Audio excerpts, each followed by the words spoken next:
need this spooky season is a witch's hat, a black cat, and lots of books. Hello my friends, my name is Michaela. Welcome back to my YouTube channel where we talk about all things thriller books. Today is going to be another installment of my favourite subject to talk about, books that are perfect to read this spooky season. I have already done a part 1 to this video and also books that are on my spooky season TBR. So I will link those videos in the description and up above for you. So loads of content for you to watch. Do you know what I mean? And I also just want to say that I'm a spooky girl all year round. Don't let the seasons determine when you are a spooky bitch, okay? Let's get into the book recommendations. God, that was a bit of an abrupt intro, wasn't it? But I mean, no messing around, guys. We're getting straight into it. The first book I want to speak to you about is Home Before Dark by Riley Sager. This is the perfect spooky season book. We actually read this for mine and Emma's in-person book club for last Halloween, and it went down a treat. I want to say it was our highest rated book club book that we've ever had. Now listen, before you write me off, I am with you, Riley Sager haters, okay? I do not like the majority of Riley Sager's books, but this one is an exception. This is one I absolutely love. And I also talk about another Riley Sager book that I absolutely love in my other spooky season recommendations video. So go watch that after this. In Home Before Dark, we meet our main character who is called Maggie. When Maggie grew up, she lived in a house that her father claimed was haunted, and he even wrote a book all about it called House of Horrors. I actually think this book missed a trick, not calling itself House of Horrors, because this book also contains the book within a book trope. So you actually get snippets of this non-fiction book in this fiction book, but the non-fiction book is also a fiction book. That's confusing, isn't it? Maggie doesn't remember any of the ghosts. She thinks that her father has just told a pack of lies to sell this book, but her dad has passed away and she has now inherited this big, massive, potentially haunted house, and she's gonna find out, was it actually haunted or not? Now, like I said, this is one of the Riley Sager books that I actually really, really did enjoy. I know, shocking, there's not many of them, but this is one of them. And I also want to caveat this with, Rachel Harrison has just come out with a book called Plain Ice, which I gave it 5 stars. I don't give books 5 stars. I gave Rachel Harrison Plain Ice 5 stars. And the premise of her book is very similar to this. But I did think I preferred Plain Ice. So why have you included Home Before Dark, Michaela? Well, I'm giving you options, all right? I'm giving you options. Don't say I don't spoil you. And I know some people love supporting female authors. So if you do want a book that's a bit more feminist, I would say check out Rachel Harrison's Plain Ice. Okay, while we're talking about Rachel Harrison, that was impromptu. Plain Ice wasn't in the list to speak about. But do you know what was in the list I wanted to speak to you about? Black Sheep by Rachel Harrison. Because this is one of my favourite books of all time. And I feel like I don't speak about it enough. And I think that's because I get upset when people tell me that they don't like it, because this is very much a love it or hate it book. You're gonna land on either of those, love it or hate it. So if you don't like this book, please don't tell me. We meet our main character, Vesper. Vesper grew up in a cult. She managed to escape the cult, but her family said, don't ever think you're welcome back here, all right? If you're walking out, that's it, you're done. So she's trying to fend for herself. She's working a waitressing job when one day she gets an invitation to her cousin's wedding, and she's like, that's weird, I thought I wasn't welcome back, but hey, I'm gonna go. And she's gonna go back and see her cult family for the first time in a few years. Don't look up Goodreads reviews of this book, because they tell you what the cult is, and I think that's part of the surprise going into it, because I never saw it coming. I never saw what the cult was going to be, and I was like, no, stop, I'm obsessed. You do find out 50 pages in, but I feel like that is part of the reason why I loved it so much, my reaction when I found out what the cult was. So don't look up the Goodreads reviews. This is your typical Rachel Harrison book. This is actually the first book I read from Rachel Harrison, and sent me down the path of reading the rest of her books, because her writing, I say it all the time, but she just gets girls. You, as a girl, you will relate to all of her main characters in some way, shape or form. She just gets girlhood. They are feminist horror books. And just know that this is very camp. Like, it's not that serious. Like, but you're going to have a fun time. Like, just go into it knowing those things, and I really hope you love it. Do you know what, though? It's October, and I'm so hot. It's blue skies outside. It's like 19 degrees. You would never think it's autumn. The UK weather is weird. Shall we do another camp and fun book that I didn't expect to have such a good time with? And that is Whistle by Linwood Barclay. Now, this is actually Linwood Barclay's first book that I've read, but it's also his first forte into horror. And like, I don't know why I decided to pick up this one as my first book, because Emma reads crime, loves him. He's like one of her favourite authors. But for some reason, the premise of this book like got me intrigued straight away. Because it's about a haunted train set. Yes, you heard me correctly. A haunted train set, like model trains. The book starts out and we meet our main character called Annie. Annie's going through a terrible time.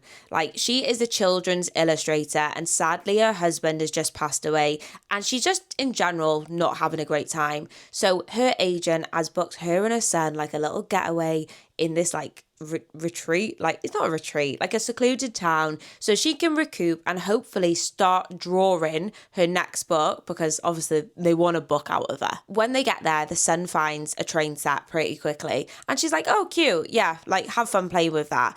Except during the night, Annie starts hearing like noises of trains, but they're nowhere near a train line, and like I said, it's a haunted train set. This is just camp.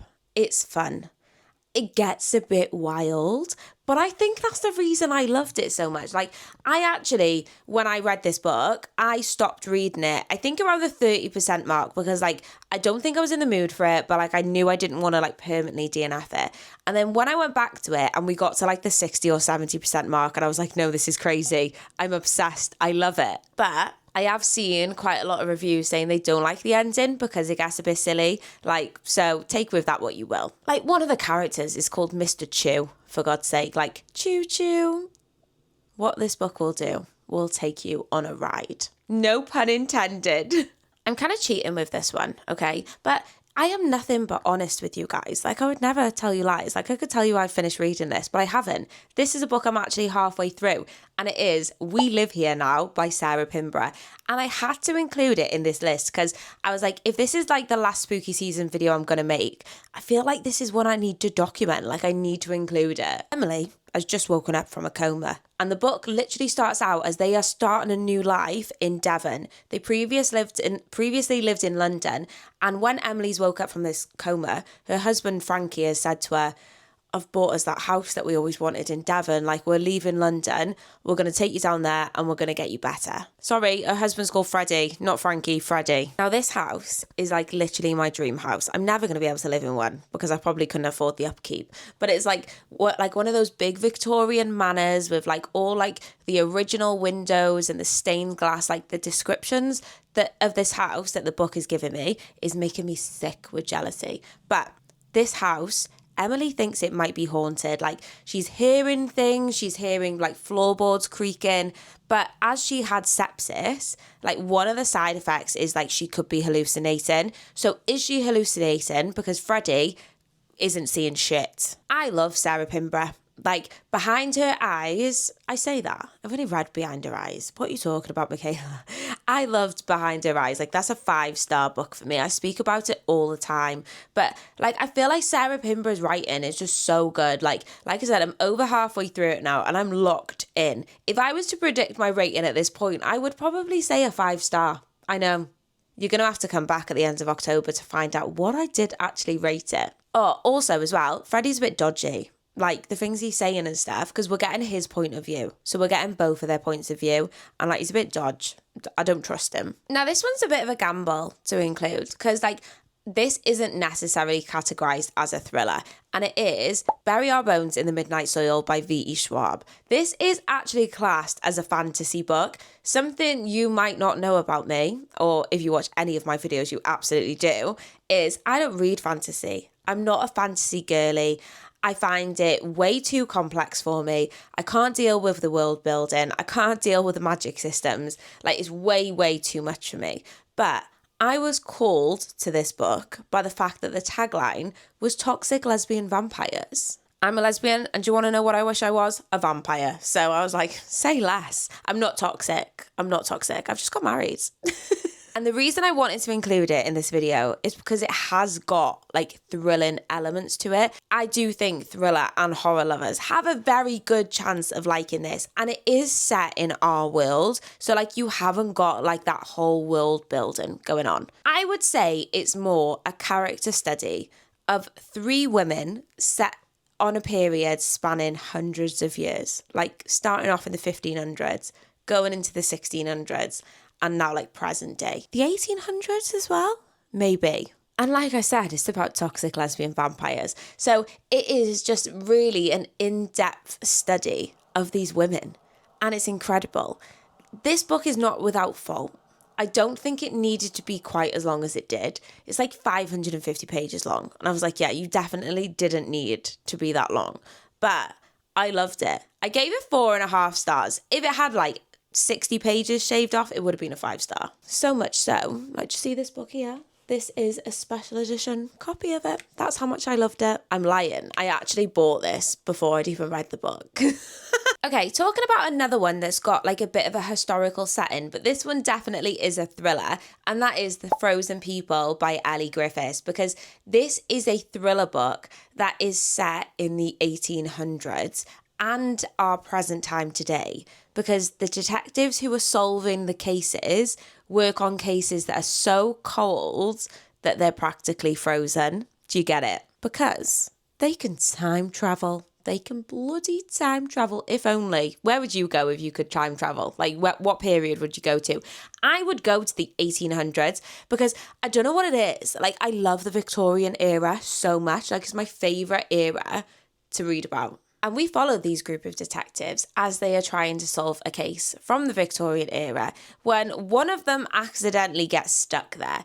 So this is like a police procedural with a difference, and it's so good. I don't see nearly enough people talking about this book. I don't. It's actually book 1 of a series as well, and like I've wanted to read Ellie Griffiths' books for such a long time, but like she always writes in series, and some of her books are like 26 books in, and I'm like, I can't commit to that. I'm sorry. So I was so excited when I found out that this was going to be like the start of a new series, and it was book 1. Book 2 is coming out next year, and I'm so excited. And I feel like I'm going to love book 2 more because I feel like book 1 was setting up like how they time travel, setting up the characters, whereas in book 2, I'm already going to know how that works. So we're just going to get straight into it. Go read this book. And then like we can all read book 2 together next year. For some reason, Alison Galen's books are so hard to get hold of in the UK, and I'm not really sure why. But one that is widely available here is The Collective. And all I'm saying is you need to read this book. You need to read all of these, but like this one especially. I remember when I was reading this book, like it was a few years ago now, and I remember like being in bed and it was really late and I was reading it physically, which if you know anything about me is unheard of, but I was reading it physically and I couldn't stop. I think it was like 1 o'clock in the morning and I was like, I need to know where this book is going. And that's just the best feeling, isn't it? Not so much the next day when you're knackered, but yeah, the best feeling. Our main character in The Collective is a woman called Camille. Now, sadly, her daughter passed away 5 years ago. And obviously, she's grieving. She's still having a terrible time. But what she can't let go is of the man that she is convinced is responsible for her daughter's death and was never brought to justice for that. She makes a rash decision at a public event, but this attracts the attention of a group called The Collective. And she has passed a business card and said, like, come and join us. You're one of us. We can help you. If you think it's giving cult, it's giving cult.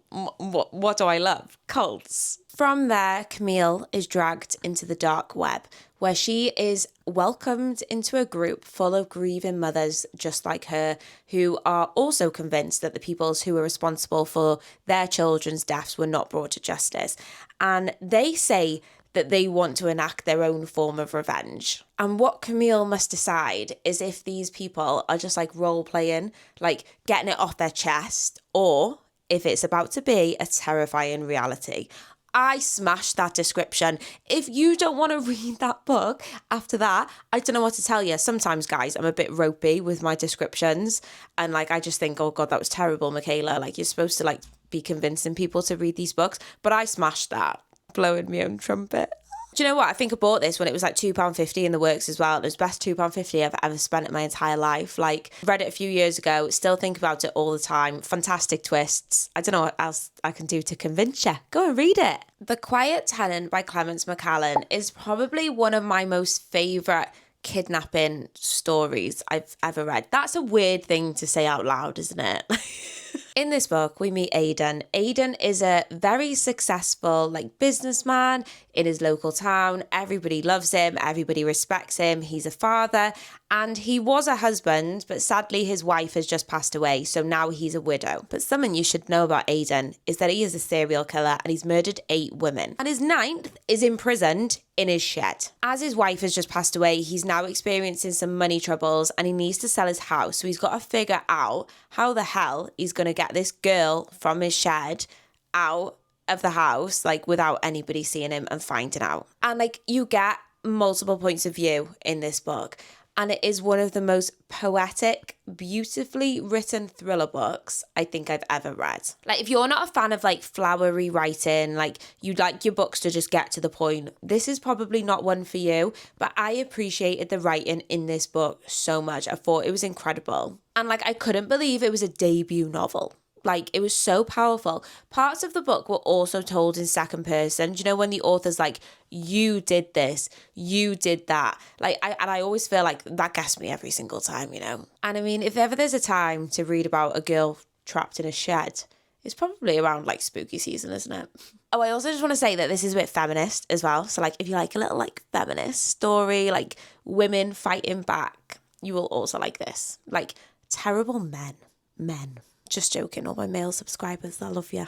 I wanted to include a YA thriller. I would say this is more horror in this list. For all of you guys that maybe want something that's a bit less serious.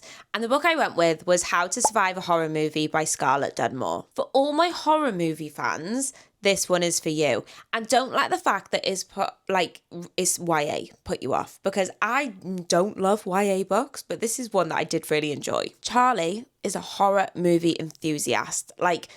She said all the time, I could be a final girl, but when she gets to boarding school, she's determined to keep a low profile, because she's the new student there, but all she wants to do every single night is go back to her room and watch her horror movies.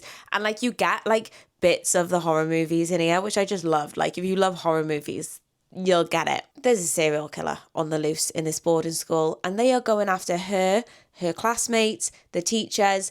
And then not only that, the ghosts start appearing. Charlie keeps on seeing the ghosts of her former classmates. So she's got to solve who did it. And like I said, this is just it's YA, it's unserious, it's fun, it's camp. Sometimes that's exactly what you need.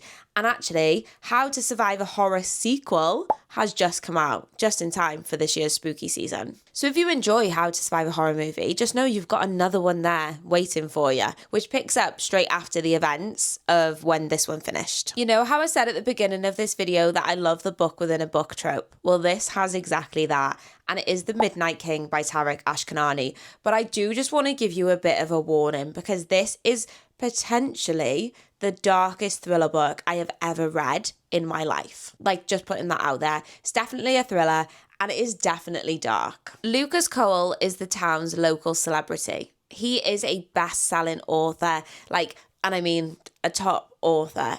Everyone in the town loves him, but he's also a serial killer. Lucas's son Nathan knew that about him. So when he was younger, he escaped. He left and he didn't want anything to do with his dad for obvious reasons. But Lucas has just passed away, so Nathan's got to go home. When he gets there, he finds an unpublished manuscript called The Midnight King. And this is a fictionalized retelling of his dad's crimes. And it also includes a trinket of a missing girl who went missing 8 days before Lucas died. So is he harbouring this missing girl somewhere and now he's dead and nobody knows where this girl is? So Nathan's I'm going to have to take matters in my own hands. This was so twisty, so dark. It was the first book I read from this author, and I was actually lucky enough to do an interview with him, and he was so lovely. And I can't wait to see what he comes out with next, because this book took my breath away. Maybe not in a good way at some times, because those twists were pretty disturbing, let me tell you. Oh, and again, you get the manuscript of the book, in this book. And I love that. It's like 2 books in one. Okay, guys, final 2 books. And don't hate me, but I'm going to give you another Rachel Harrison book. I can't help it. Like, her books are, like, read her books all year round, but they are perfect for spooky season. And I don't feel like I've given So Thirsty the love it deserves on this YouTube channel. So Thirsty is about vampires. So, like, if you were intrigued by the premise of Bury Our Bones in the Midnight Soil, but you were put off by the fact that it was like a historical fantasy, I would say pick up So Thirsty. Oh my God. I've just looked at the YouTube rating and it's 3.49. No, these people are not my friends. That's crazy. What the helly? We've got 2 main characters in this book. One of them is called Sloane, and Sloane is just about to celebrate her birthday, but she's kind of getting to that age where she thinks, like, is this my life? Like, is this it? Like, I want more. When her husband surprises her with a birthday getaway with one of her oldest friends, Naomi. Naomi is like a wild child, like not settled down, loves to party, and at first Sloane is a bit resistant to it, but they go out and they're celebrating her birthday when they bump into a group of people who invite them back to their house for some after-party drinks. Drinks of what kinds, I hear you ask? And the friends now must come to terms with what they may potentially be. I've said it before, but Rachel Harrison just gets girls. Like, she gets friendship. Like, she captures raw, real life girlhood friendship, like, so perfectly. And, like, this is a story of found family as well. Like, it's a horror book, but I always say, like, Rachel Harrison's more like cozy horror. Go and read it. Don't listen to those Goodreads ratings. Listen to me. And the last book I want to talk to you about is one I've not read yet. But I just got a feeling. I've got a feeling that I'm going to love it. And it is The Butcher's Daughter by Corinne Lee Clark and David Demchuk. There's 2 authors. And this is actually my online book club pick this month and also my in-person book club pick this month. And I'm so excited for it. So, like, everybody knows the story of Sweeney Todd and, like, what he got up to, like, murdering people all around London. But nobody ever tells the story of Mrs. Lovett. Mrs. Lovett was the one that was covering up his crimes and baking his victims into pies. And what era is this set in, I hear you ask? Victorian era London. Do you see why I think I'm going to love it? And it also contains mixed media. What else do I love? Mixed media. So yeah, I'm kind of cheating again with this one. Do you know what though? I paid £10 for this on Kindle. £10. Like, I'm going to do a video ranting all about, like, Kindle books. I want to do, like, a video essay of some sort of, like, Kindle book prices, because I actually know why Kindle book prices are so expensive, and it's actually insane how we just haven't moved on with the times. So if you want to see that video, let me know. And I also bought the hardback book of it. I know, I've got a problem. I've literally got a problem. Okay, guys, that is the end of this video. These are some more books that you need to be adding to your spooky season TBR. I hope you read some incredible books this spooky season. Let me know if you do read any of these or any I need to be adding to my spooky season TBR. I love getting recommendations from you guys. Thank you so much for watching. As always, please hit the subscribe button on your way out. It literally means so much to me. And I'll see you next time. Stay spooky.